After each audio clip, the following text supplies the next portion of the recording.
மானங்கெட்ட தமிழ்நாட்டினுடைய முதலமைச்சர் உன்னை சட்டமன்றத்துக்குள்ள வச்சு பாத்துக்கிறோம்டா.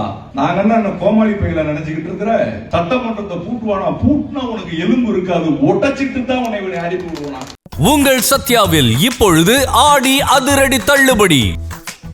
நேற்று விளாத்திக்குளம் திமுகவுடைய சட்டமன்ற உறுப்பினரான ஜிவி மார்க்கண்டேயன் தனக்கு ஓட்டு போட்ட விளாத்திக்குளம் மக்களுக்கு நன்றி சொல்லும் விதமா நேற்று விளாத்திக்குளம்ல ஒரு மேடையில அனைவருக்கும் நன்றி சொல்லிட்டு இருக்கும் போது அவர் பேசின பேச்சு மிகப்பெரிய ஒரு சர்ச்சையா வெடிச்சது.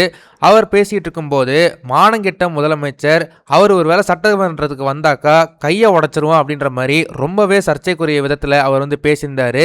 இந்த விஷயம் சோசியல் மீடியால பயங்கர வைரலா பயங்கர ஃபயரா பரவுச்சு. என்னதான் திமுகக்கும் தாவேக்காக்கும் ஏகப்பட்ட சண்டைகளும் ஏகப்பட்ட பிரச்சனைகள் இருந்தாலுமே இந்த மாதிரி பொது மேடையில் முதலமைச்சர் விஜய் அவர்களுடைய கையை உடைச்சிருவேன் அப்படின்ற சொன்னதெல்லாம் திமுக காரங்களே பார்த்தீங்கன்னா அவங்களுக்கு ஆப்போசிட்டா பேசிட்டு இருக்கிறாங்க.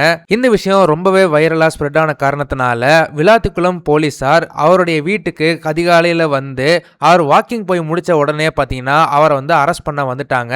அதுக்குள்ள அங்க இருந்த திமுகவோட ஆதரவாளர்களும் ஜிவி மார்க்கண்டேயனுடைய ஆதரவாளர்களும் அவங்க போலீஸ் வண்டி முன்னாடியே ப்ரொடெஸ்ட் பண்ண ஆரம்பிச்சுட்டாங்க. பல பேர் போலீஸ் வாகனத்து முன்னாடியே போராட்டம் நடத்தினாலுமே அவங்கள எல்லாரும் விலக்கிட்டு போலீசார் அவரை போலீஸ் ஸ்டேஷன் கொண்டு போய் அவர் மேல வழக்கு பதிஞ்சிருக்கிறாங்க.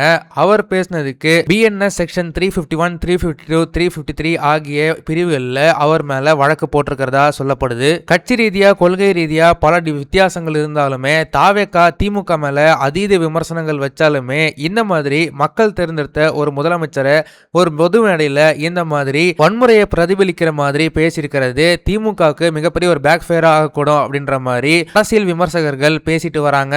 ஜிவி மார்க்கண்டேயன் இந்த மாதிரி அந்த பொதுக்கூட்டத்தில் முதலமைச்சர் விஜய் அவர்களை சட்டமன்றத்தில் அவரோட கையை உடைச்சிருவேன் அப்படின்னு சொல்லும் போது உங்களுக்கு என்ன தோணுச்சு அப்படின்றத மறக்காம கமெண்ட் செக்ஷன்ல சொல்லுங்க.